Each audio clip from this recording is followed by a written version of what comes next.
Hello again. This is Joseph Ottinger.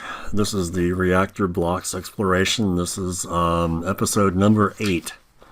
So if you've been with us this far, you are aware that I am a total giant Rush fan. Actually, if you've been with us this far, you mostly thought that I like Heavy Weather, which is true. Weather Report's an awesome band. But anyway, I'm a giant Rush fan, so enough about me. But one of the things that really kind of got me into synthesizers in the first place were two Rush songs. One was The Weapon, where the pulsating bass line, which was done on an OBX, I believe, an Oberheim OBX, had this really cool synthetic synthesizer arpeggiated line. It was awesome. I loved that song because of the bass line.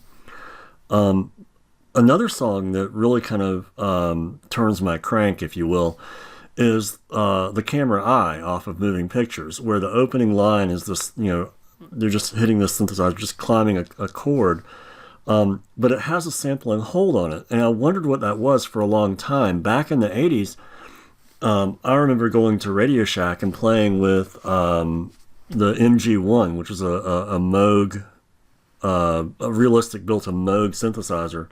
And I remember getting that to work one time, and I have no idea how. And I've always wanted to have synthesizers that had that feature. Well, I can build a modular to do it with Reaktor, and that's what we're going to do today. So I'm like totally jazzed. I'm like squeeing in my chair, and that's just like I'm so excited. My hands are flapping around, and I'm just thrilled.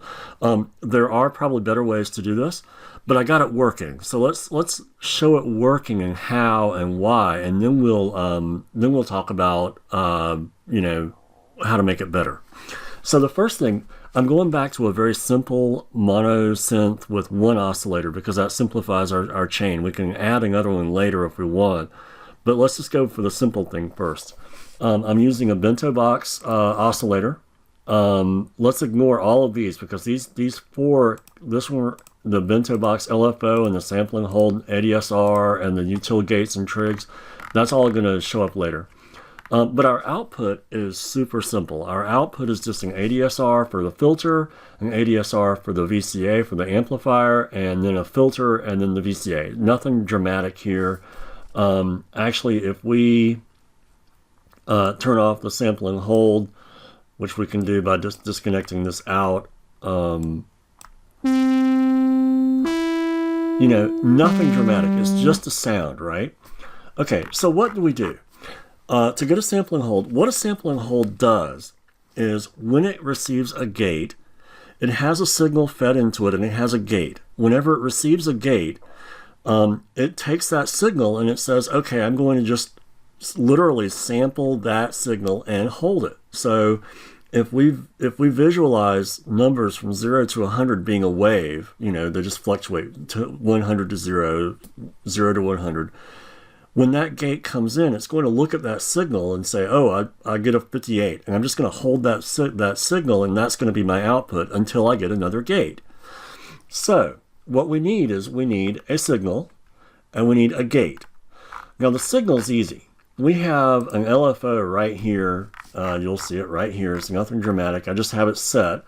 It's going to run. That's all. And what I'm going to do is I'm going to feed it, as you can see from here, into the sampling hold. That's our carrier signal. So every time this receives a gate, it's going to take the output of that LFO, whatever period it is on the wave, and use that as the output for our sampling hold. Now the key is, how do we get our gates to fire reliably? We can use note in, but that means that every time we hit a note, it's going to just take that signal and it's going to take the LFO and use that. That's not really all that handy because it doesn't give us that accelerated warble that we're looking for. So what we're actually going to do is we're going to create an ADSR that has a normal gate. Whenever we hit a key, the ADSR is going to fire off. We're going to feed that into the mod A on the LFO. And what we're going to do is we're going to connect A to the frequency. So the ADSR is going to make the LFO start off fairly slowly, and then it's going to gently increase until it reaches the period of, the decay and the sustain. So you can see here, Our sample and hold ADSR has an attack of 2.83 seconds, so it's going to take 2.83 seconds to reach the highest point, the highest speed of the LFO. And it's just going to hold that sustain. We don't care about release, we don't care about decay, because we just want the attack to affect the period of the LFO. And if we hit a note, you can see that happening. You see how that number went up from 0.18 hertz up to whatever this is. Nothing really dramatic. Now, however, what we need to do is we also need to fire off a gate every so often. There's a utility called the util gates and trigs, for gates and triggers, go figure. What we're going to do is, you can see our LFO is just feeding data into it, into 2. We have the output of the LFO going to input number 2, and I chose input number 2 because random chance. It probably would have been better as number 1, but I really don't care. So what it's going to do is, you can see how the gate and trigger is fluctuating here. That's just the LFO feeding in. Whenever it crosses these points, the gate is going to go high whenever it crosses up there. So that's all we need. We just need something to trigger that gate every so often. So what happens is, this LFO is going to feed data into this trigger, and as it speeds up, it's going to trigger gates over and over and over again. We can take that gate for gate number 2 and feed that in as the gate for our sample and hold.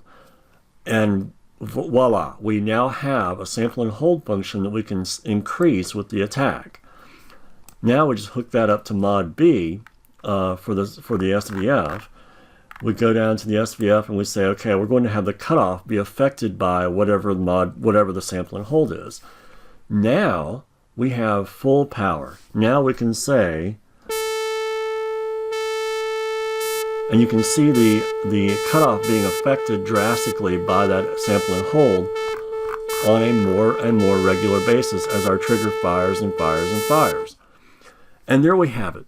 We now have a sample and hold that we can trigger with an ADSR, so we can actually have it affected by an envelope. Again, this is a very simple oscillator. It's just one oscillator going into a simple VCA. There's nothing, it's not a complex sound. But the sample and hold gives us sonic capabilities that we didn't have before. And plus, we also got to see how to use an LFO, an ADSR, and gates and trigs to build a modular system that, I mean, we're building these blocks into something that's very powerful. We have a full modular system for the cost of Reaktor. We can chain things together, and we haven't even begun to build our own modules. I mean, we've seen some extra shared modules, but we really haven't done anything with our own modules. So this is really exciting.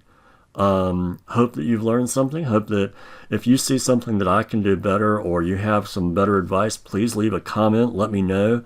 I'm not an expert. I'm playing with this stuff because I just love the power that it gives me. And I'm really jazzed that we're learning how to build these modular systems into something that can really demonstrate some really cool features. And eventually we're going to start making music out of noise. And I'm so looking forward to all that because I'm weird. Thanks for listening, guys.